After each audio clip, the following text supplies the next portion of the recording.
Welcome back to the Utah Fishing Channel. In this video, I'm going to talk about everything you need to have and everything you'll need to know to start ice fishing. If you find this information helpful, please like this video and subscribe to the channel, and don't forget we post new videos on Mondays. First thing we're going to talk about in this video is all of the gear that you need to actually start ice fishing. Then we're going to talk about how to catch fish once you have all of the gear.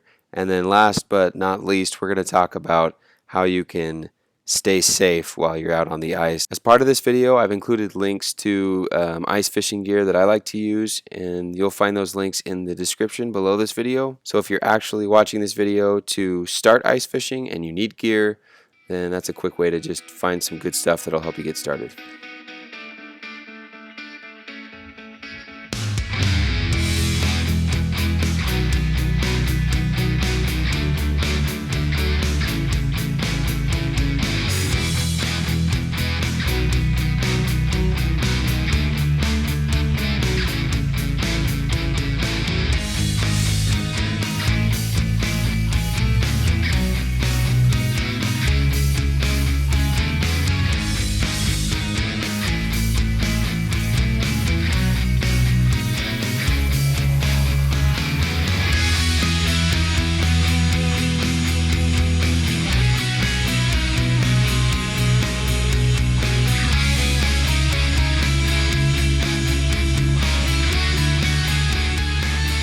So first, everything you see in this clip is pretty much all you need to go ice fishing.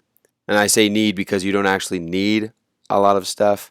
There's a lot of things that would be nice to have and a lot of things that are really helpful to have, but there's only a few things you need. First thing you need is an ice auger, and if you want to go cheap, then you can use a hand auger. That's totally fine. You just want to make sure you keep the blade super sharp or it won't cut through the ice very quickly at all. You could be there all day with a dull blade. If you want more power but you still want to go light and have something that's rechargeable, then a battery powered is a great option. I actually use a battery powered auger the most. In my experience, the augers that have the most power that can drill through the ice the fastest are the gas augers, but then of course you have to worry about refilling on gas with those. So pretty much just pick the one that sounds the most convenient to you. Pick the one that you're most familiar with, however you want to do it. The second thing you're going to need is some kind of an ice skimmer that you can use for scooping ice chips and slush out of the hole that the auger is going to make in the ice. And then of course, this goes without saying, you're going to need a fishing rod. But you're going to be sitting very close to the hole in the ice or on the ice, so it's a good idea to have an actual ice fishing rod. Otherwise, you're going to be sitting like 7 feet back from a hole, and if you do hook a fish, it's going to be really hard to land it, and you're not going to be able to see what's going on down there. So it's a good idea to have an actual ice fishing rod and to sit right next to the hole while you're fishing. Another thing you'll need is a bucket or something like it to carry your rods and other fishing supplies out to your fishing spot. It also works as a good chair if you don't want to carry a camping chair along with you, if you want to pack lighter. It also helps you avoid sitting in the snow. If you get wet when you're on the ice and you don't have a shelter, you're going to be gone pretty quick. You're going to go back to the car. Last but not least, it's really helpful to have an ice fishing sled. Especially if you're going to be walking a long ways, you're going to want something you can put your auger in, your bucket in, your lunch, anything else you're bringing along with you. If you have a tent, then a tent. It's just not worth it to go through all the snow and ice carrying all of your gear. For me, a sled is one of those essential things you're going to need. Those are all the things I think you need, aside from like the lures and the bait that you're going to use to fish, which I'll talk about in a minute. But of course, there's a lot more gear you can buy that will improve the ice fishing experience. I'm just going to give 2 things you might want if you're really interested in getting into ice fishing. The first thing is an ice fishing tent. It really comes in handy on the super cold and windy days. It can be absolutely miserable sitting out on the ice on a windy day without a tent. Having that tent as a sort of base camp, you don't have to stay in it the whole time, but having it as a base camp where you can warm up and eat lunch really does a lot to improve the experience, especially if you're bringing kids along like I do. Another awesome purchase is a propane heater for the inside of the tent. Of course, you want to make sure you're using it safely and that your tent is well ventilated, that you know how to use the heater. But once it's on and you know how to use it, it's a great way to make the inside of the tent really comfortable and to keep your kids out on the ice as long as possible so that you can get some good fishing in without them being miserable and getting frostbite or something. Now that I've listed all the gear you need, or you might want, here's how you can catch some fish. My first tip is to start shallow and slowly move out to 20 feet in depth. There's more than one reason why this is a good idea. First of all, it's a good, safe way to check the stability of the ice before you go out onto water that's over your head. And second, most of the fish I've caught while ice fishing have been fairly close to shore. When I go ice fishing, I usually fish above water that is between 3 to 15 feet deep. 3 might sound really shallow, but honestly, I've caught some of the best fish in 3 to 4 feet of water.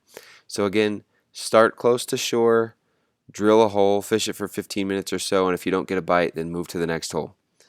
That leads me to my second tip. If you're not catching fish where you are, move. I wouldn't spend more than 30 minutes at a hole unless there was a blizzard outside and I was stuck in my ice fishing tent with kids.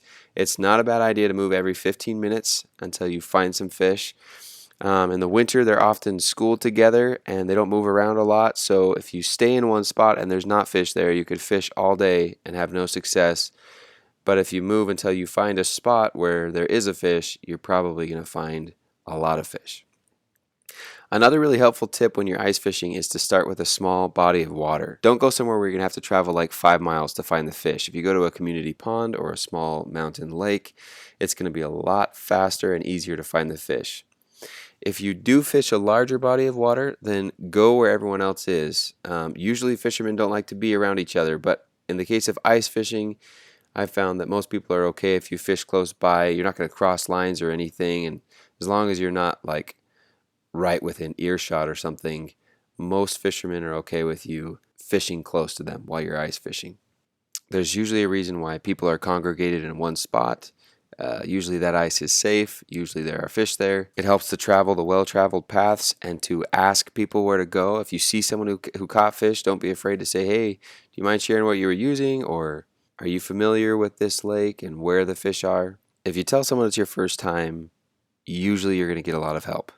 All right, now a couple more things you're going to need is the right bait and lures. I would say that the most basic and effective lures are first the weighted jig, just tipped with a wax worm. You're going to fish this about a foot or two from the bottom. Just bounce that jig in place a few times. Maybe do several quick bounces and then pause, and then jig again and then pause. Usually when you're bouncing, it attracts the fish, and then when you pause, the fish is likely to strike. Small hooks are better, especially when you're ice fishing. Another really effective one that I like to use ice fishing, especially for trout, is the white curly tail jig. Again, smaller is better if you can. I like to tip this with a night crawler and fish it exactly the same way as the last lure, 1 to 2 feet off the bottom. You're going to bounce it several times, and then you're going to pause, bounce it, and then pause. And you can change depths if you want. If you're not having success 1 or 2 feet from the bottom, then go up higher in the water column, move up and down.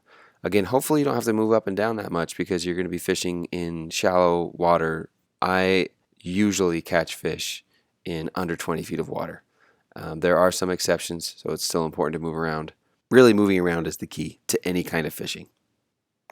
Couple of safety tips. Before you go ice fishing, it's really important to know how thick the ice needs to be before you go out there. If you're just one person and you don't have a four-wheeler or a snowmobile or anything like that, then you can fish when the ice is over 4 or 5 inches thick. But again, even if I am pretty sure that the ice is super thick, I'm going to start shallow and I'm going to drill a hole and measure myself to see how thick it is.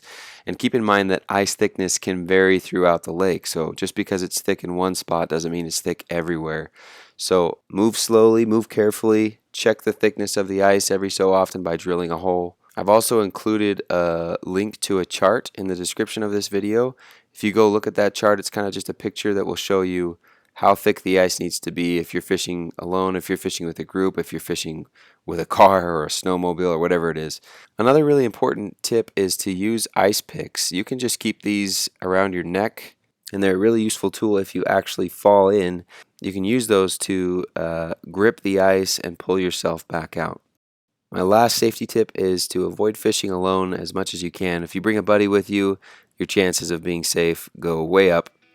And of course, the main reason you want to bring a buddy is so you can show off all the fish you catch.